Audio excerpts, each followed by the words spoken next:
What is going on, you guys? My name is Nick, and I just got home from seeing one of my most anticipated films of the year, The Fabelmans.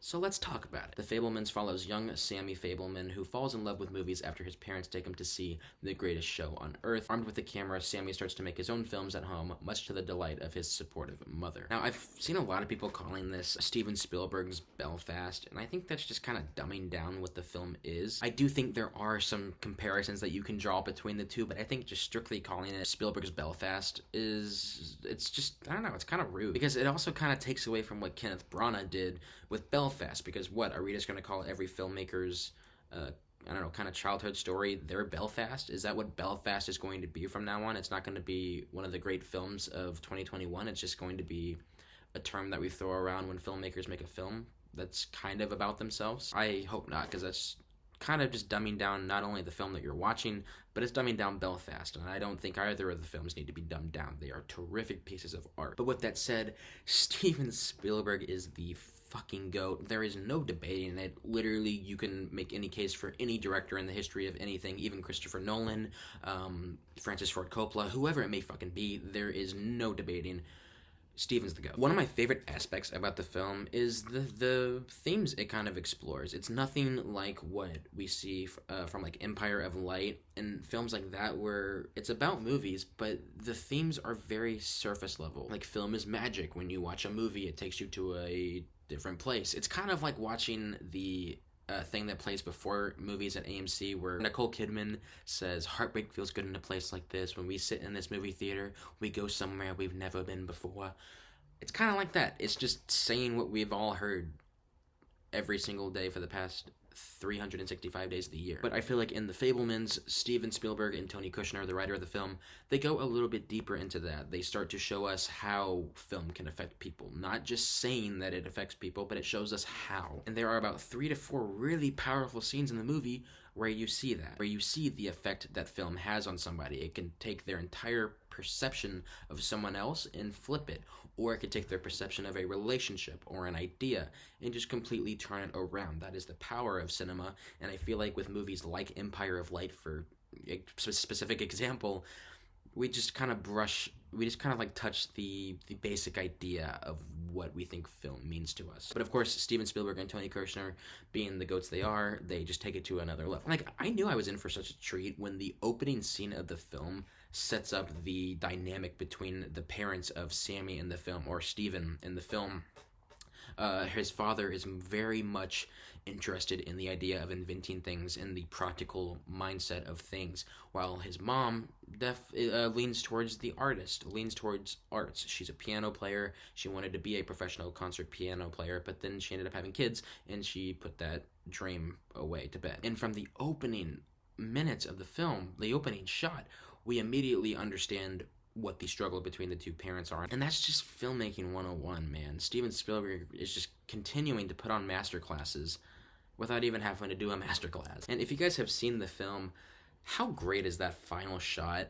There's something that happens in the last 10 minutes of the movie, and then we come out to the final shot, and something that was said in that 10 minutes happens in that final shot, and it just put a big smile on my face, and it continued to hammer home why Steven's the GOAT. I will say, performance-wise, Michelle Williams was the definite standout, and I believe she's pushing for a lead actress nomination this year as opposed to a supporting, which I do think she has a higher chance of winning supporting than she does lead. I definitely think Danielle Deadwyler has that in the bag, at least for now. I don't know, it kind of felt like Michelle Williams was trying a little too hard. Like, every time she was on screen, she was like, this is the Oscar clip they're going to use.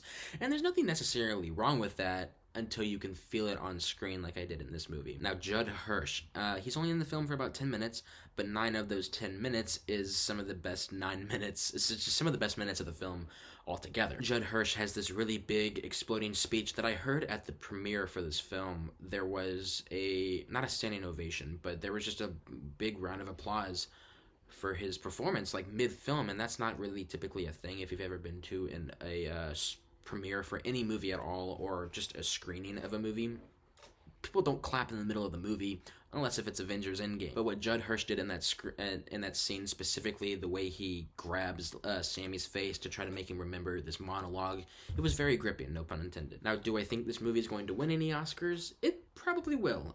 Will it win Best Picture? Personally, I hope not. As much as I love this movie, and you're going to see the score I give it because I do really like this movie, but I think Everything Everywhere All at Once deserves that times 10. What that movie has done for filmmaking just in this year alone, it's unmatched. And like I said, Steven's the GOAT. Steven Spielberg's the fucking GOAT. But he's made better movies than The Fabelmans, I hate to say it. And I'm not trying to undercut The Fabelmans. I love this movie. You're going to see my score in a second. But I just don't really see this movie winning Best Picture. But of course, now that I said that, I'm going to eat my words on Oscar Sunday, and we're going to see it win Best Picture. Now, outside of Best Picture, I do think Michelle Williams is going to get an actress nomination. Even though I do think it should be supporting actress, I do think she's going to get a lead actress nomination. And Judd Hirsch is probably going to get the supporting actor. I don't think Paul Dano is going to get it. His character is very reserved. I don't want to say this is one of the worst performances I've seen from him because it's not bad at all. It's just there's not much for him to work with. His character is very stoic. It's very reserved. But you guys, overall, I had a really fun time with The Fabelmans. I definitely recommend that everyone watching this video sees the movie, especially if you are an aspiring filmmaker. Like, you need to see this movie. Like, I haven't connected with a character like Sammy on a level like that in so long that I don't know, it was very refreshing seeing myself in this kid on screen just trying to make films, wanting to be in the industry, and eventually succeeding by the end of the movie, obviously. And I don't know, it was a real comfortable watch. I am very excited to see it again. Is it one of Steven's best films?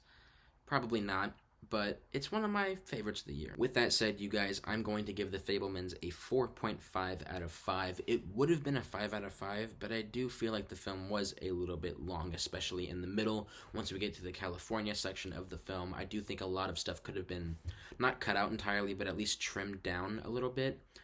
But other than that, the movie was so good. I enjoyed every second of it. Even though I would personally have trimmed down some stuff, I still had a very entertaining, a very good time with this movie regardless of the 2.5 hour runtime. Have you guys gotten a chance to see The Fabelmans? Feel free to leave your thoughts and opinions in the comment section below, and let's start a dialogue. I'd love to talk to you guys about this film. Alright, that's going to be enough from me today, you guys. I have still got to see Strange World, Devotion, She Said. There's so much stuff I got to see and make videos on for you guys. I am so excited to continue this journey with you guys. I'll see you in the next one. Peace.